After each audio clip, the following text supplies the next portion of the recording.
The reason for our media gathering today is yesterday we sent our press release, and unfortunately we had 6 patients pass away from COVID-19 over the weekend. And also with the FDA approval yesterday, we had some follow-up from media with some questions and requests. So we thought this would be a good time to get together and let you guys speak to a couple of our nurses who are treating COVID-19 patients and hear from them firsthand on what it's like in this another surge and what they're experiencing. So first, what we'll do is we have 2 nurses available today. So Catherine is our first one. This is Catherine Wolverton. She is a nurse on our progressive care unit, and she's been caring for COVID-19 patients. We also have another nurse, Taylor. After we're done with Catherine, we're going to kind of pause things and we'll switch out and bring Taylor up front. So if you just give us a couple minutes between, we'll get everything set up and ready to go. So Catherine, first off, thank you very much for agreeing to do this and sharing your experience. We'll just start it off. You could just kind of tell us, what are you going through right now? What is it like in this latest COVID surge? What kind of patients are you seeing, and how has it been on you to have to care for these patients in another wave? Yeah, for sure. Thanks, Brad. It's been difficult this second go around. I was a COVID unit last November through February. And I remember when in December we were able to start getting our vaccinations. We were just super excited that we as healthcare providers could protect ourselves and get the vaccine, but then also that our community would get it and that we would be done with our surge. So it has been frustrating and hard to see all of the COVID patients coming back in and sicker and a different demographic than the first time around. And the majority of our patients are unvaccinated. And, some of our patients don't actually believe that they have COVID, even when they're on the precipice of needing to be intubated. So it's just been hard as a healthcare provider.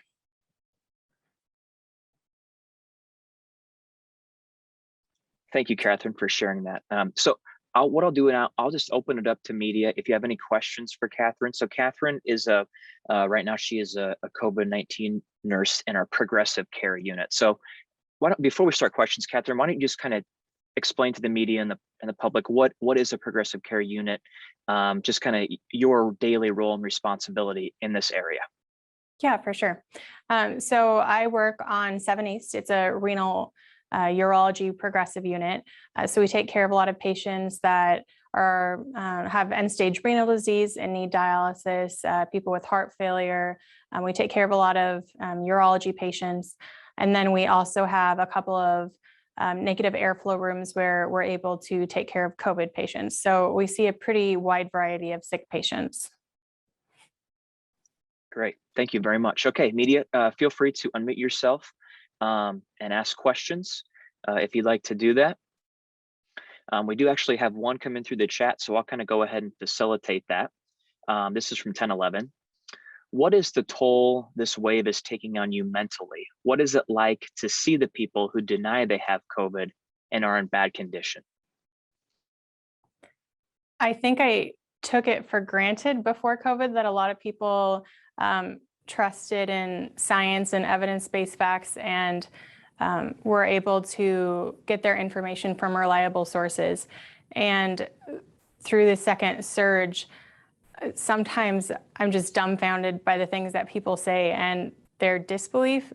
When we have the CDC, when we have the FDA approval of our vaccine, and that people don't believe it or they think it's a conspiracy theory. And I think that that's hard when we're taking care of these sick patients and they're dying, and we're the only people that can be with them because their families can't come to the hospital.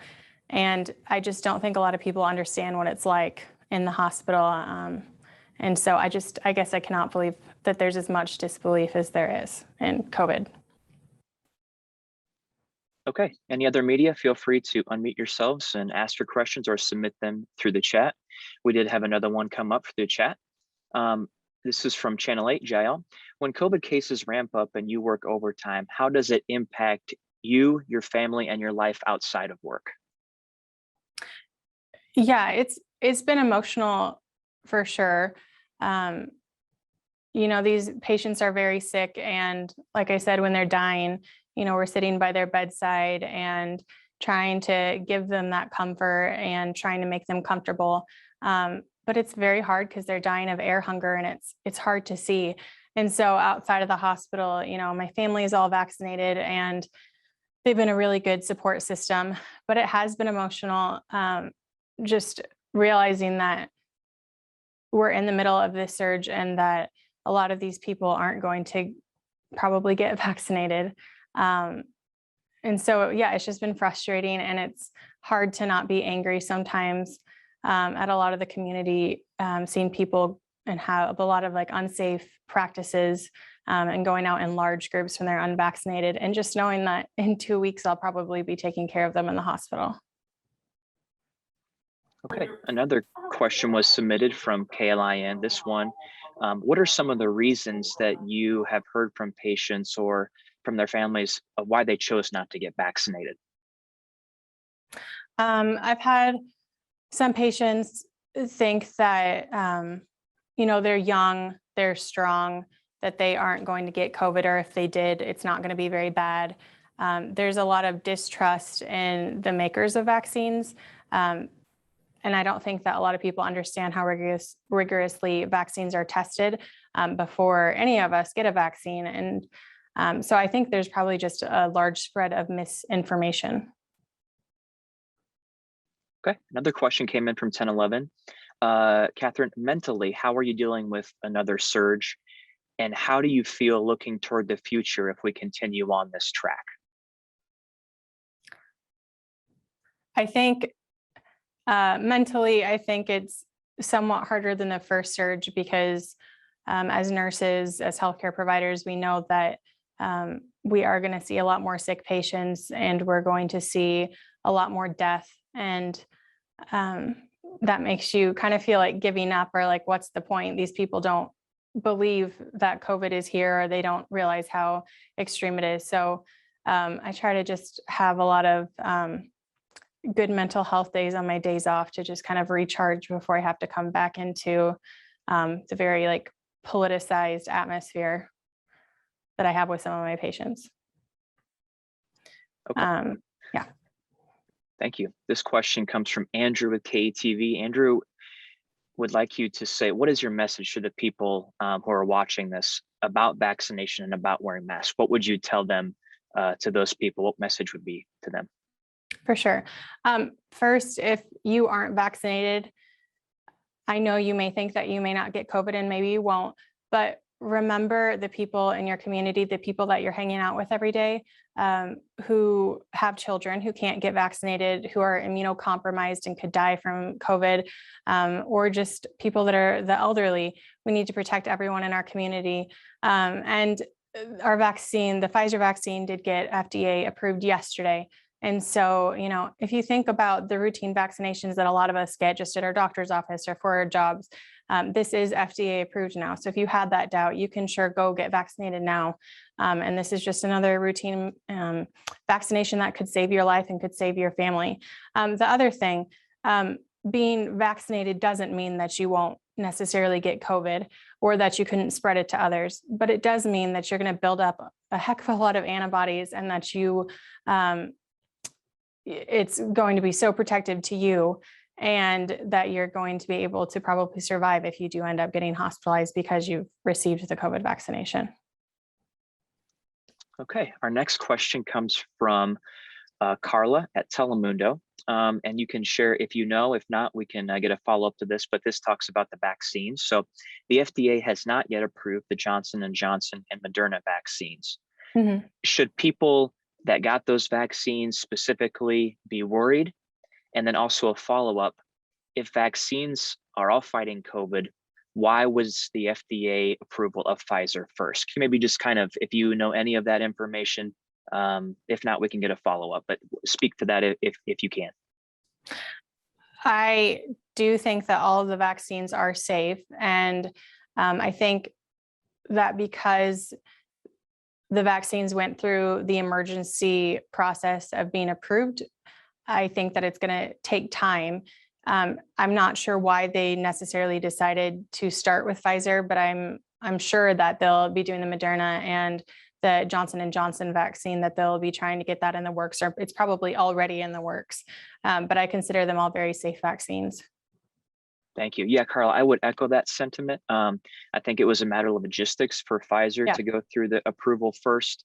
But yes, so far, all 3 vaccines have been proven safe and effective with high efficacy. So yeah, and we would encourage any available vaccine for the public is the best vaccine, and to get that. Okay, Catherine, another question. This is from Channel 8. Catherine, you said this surge is a different demographic. Could you explain what is different, or who you are seeing differently from last year in that surge? For sure. So last year I was seeing a lot of people that were older, that had a lot of other comorbidities. So they might have had heart failure or COPD, something else that made them a little more immunocompromised, and they ended up in the hospital with COVID. This year, the Delta variant is really attacking healthy 20 and 30-year-olds. I'm taking care of people in their 30s that didn't have anything else wrong with them, and they need to be intubated, or their lungs are collapsing and they need chest tubes. And these are people that are like you and me and don't have other problems. And so Delta doesn't care how young you are.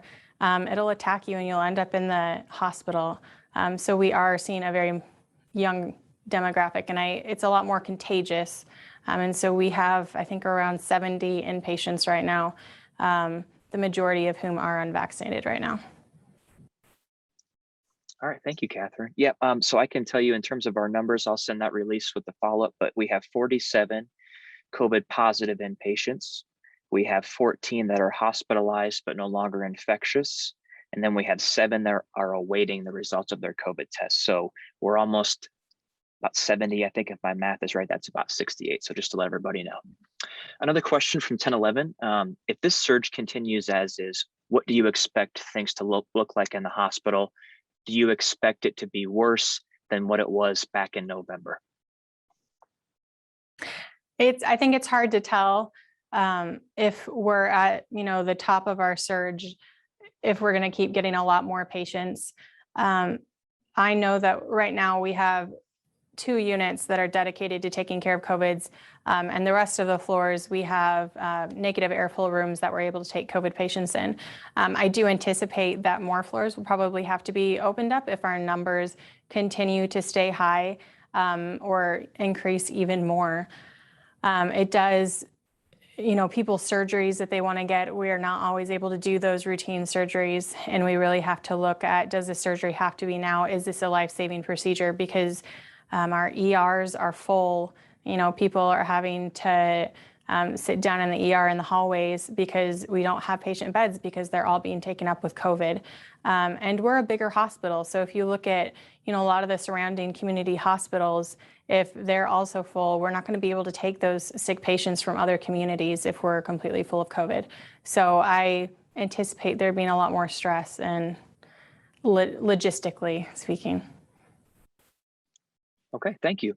Another question, this is from Aaron Sandiford. Aaron asks, the state of Nebraska in recent days sent out a mailer and took out digital ads recruiting nurses by saying the state does not require vaccination of its nurses, including those who care for veterans at the state's nursing homes.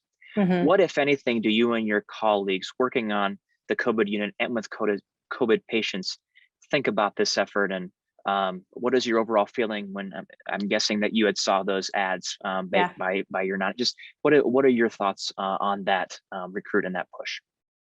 Yeah, so I received my flyer in the mail yesterday, and their number one things to future employees was you don't have to be vaccinated. And that felt really frustrating to me. Even before the FDA approval of Pfizer, I consider this a very safe, effective vaccine.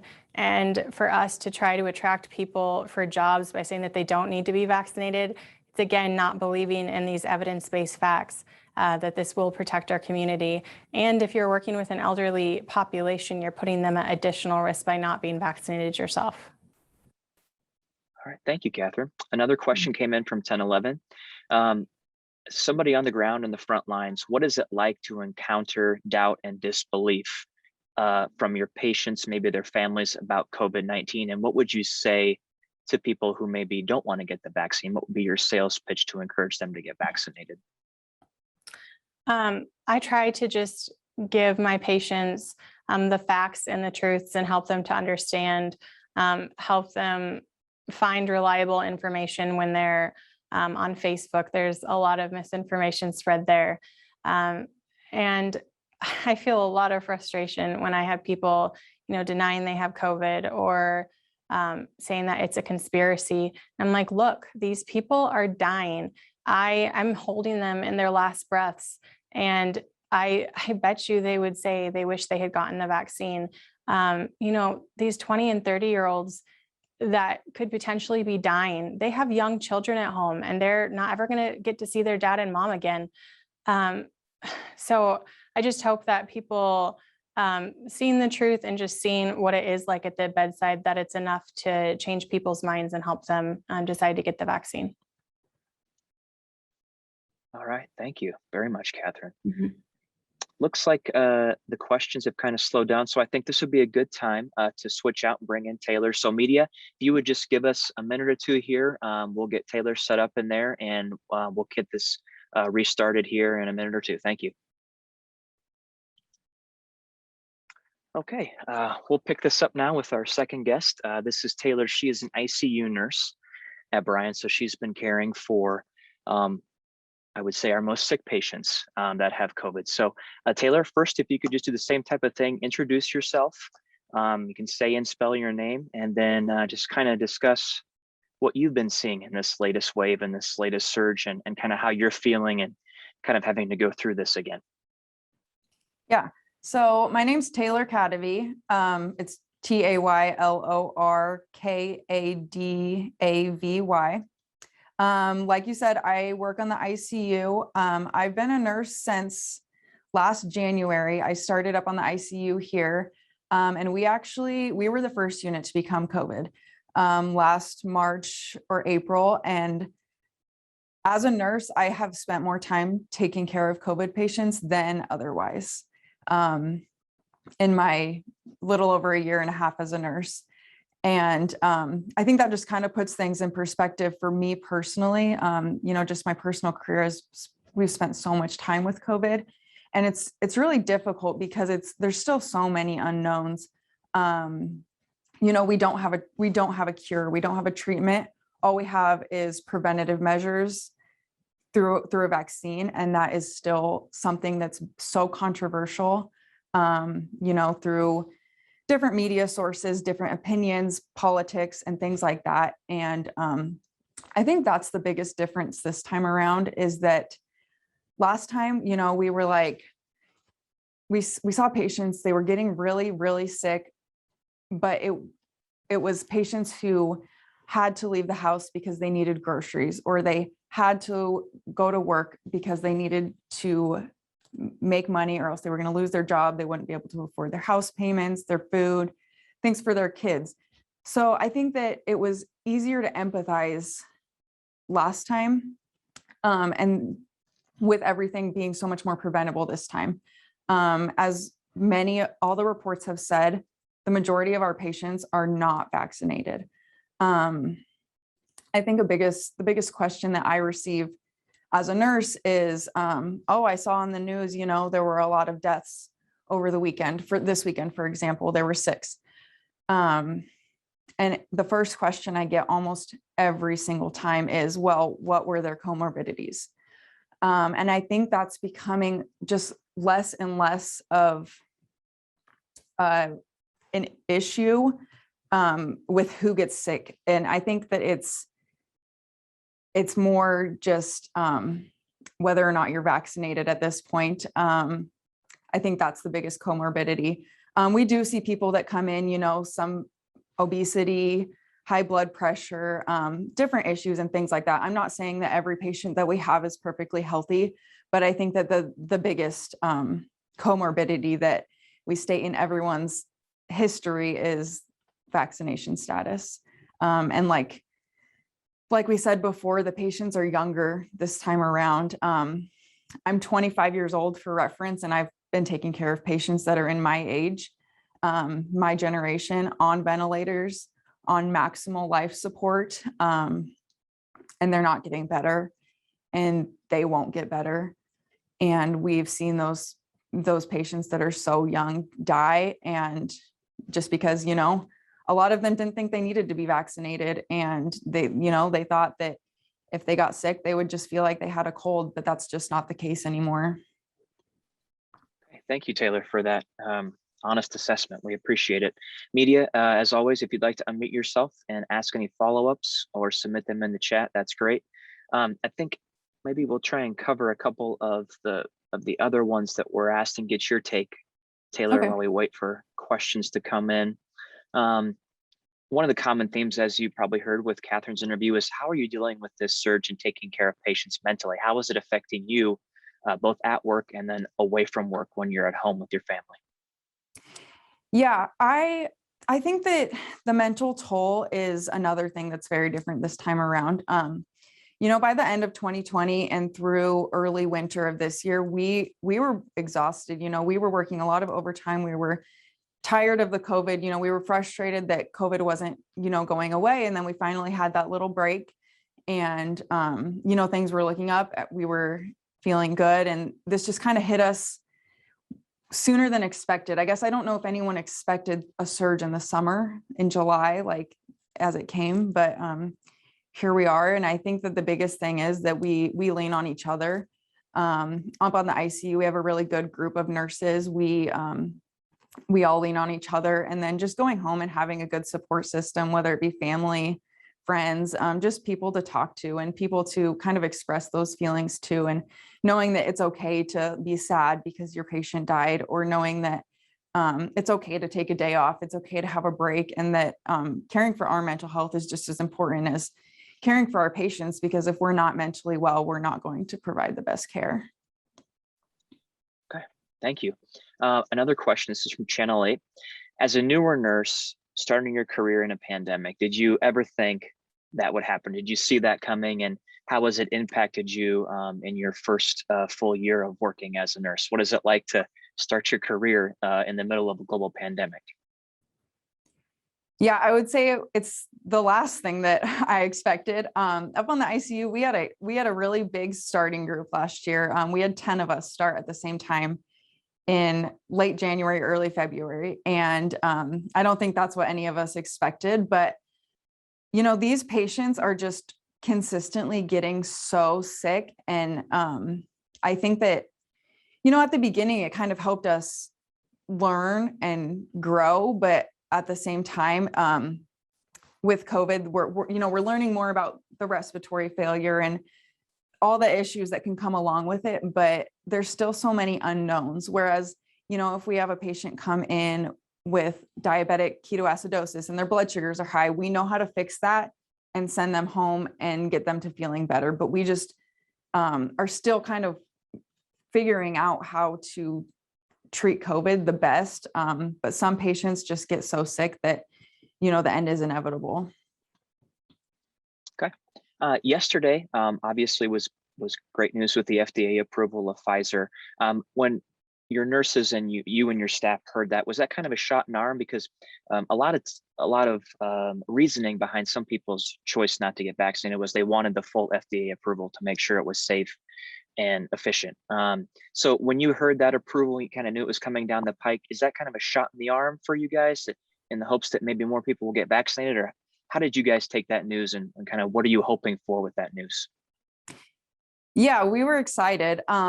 Yesterday was good news for sure. Every shift change, we do a little positive, just a positive way to start out our shift report. And, that's been our positive note on the last two shift changes. So we're all excited. We think that, that's going to be kind of the urge that it'll take for some people. I think a lot of people, their reasoning was that they were waiting for some sort of FDA approval. And I think that's the first step. And I'm sure that Moderna and Johnson & Johnson are coming down the road, as you kind of talked about before. But yeah, it's definitely good news.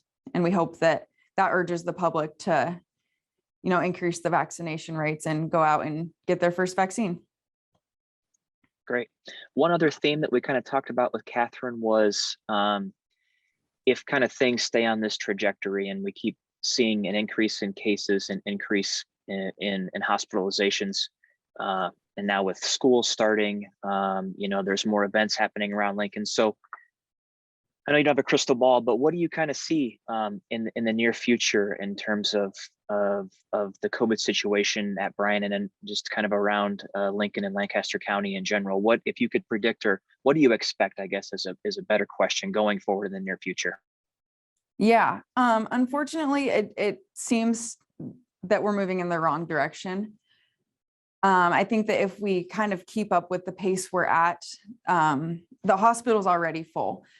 We are not necessarily full with just COVID patients, but people still are getting sick with, what patients are typically in the hospital for. So I think that the issue is going to be finding beds for those patients, but then we'll still need bed. People are still going to have heart attacks. People are still going to need surgeries. Not all surgeries are just optional. We can't just stop doing all surgeries. Some patients need to get in and need hospital beds. So we can't just dedicate every single bed in the hospital to COVID. And I think we're going to kind of reach the point where we're already so short on beds that we're going to kind of continue down that trajectory. And we're just going to be even more full than we are. Thank you. So it looks like the questions are kind of coming to a close. So I guess I would just ask your opinion and your sales pitch for someone who is maybe on the fence about getting vaccinated, based upon your experience and what you've seen with the vaccine and in caring for patients who are unvaccinated. What would you tell them about the vaccine right now if they asked you and kind of saw you and came up to you and had a question? What's your sales pitch? Yeah, I would definitely say that the biggest thing we hear is that the biggest thing we hear from people is as to why they aren't vaccinated is they didn't know what to believe. And I think that this is, now more than ever, believe in the science. It's fully FDA approved. It's not too late. If you're not vaccinated, it's not too late. Now is the best time as ever. You can get vaccinated pretty much at every pharmacy, drugstore. Everywhere is offering free vaccines, and I just highly encourage it. We don't want patients to get sick from COVID. We don't want to see you in our ICU. We don't want you to get that sick. We, as stated before, everyone knows that it is still possible to get COVID with your vaccine, but it is very unlikely that you will have to come see us in the ICU if you're vaccinated. And I think that that's, the biggest encouraging statement I can give is that, the goal is to prevent you from getting sick and preventing more community spread, which along with that, wearing the masks and in public and at schools and things like that, I think will help as well. So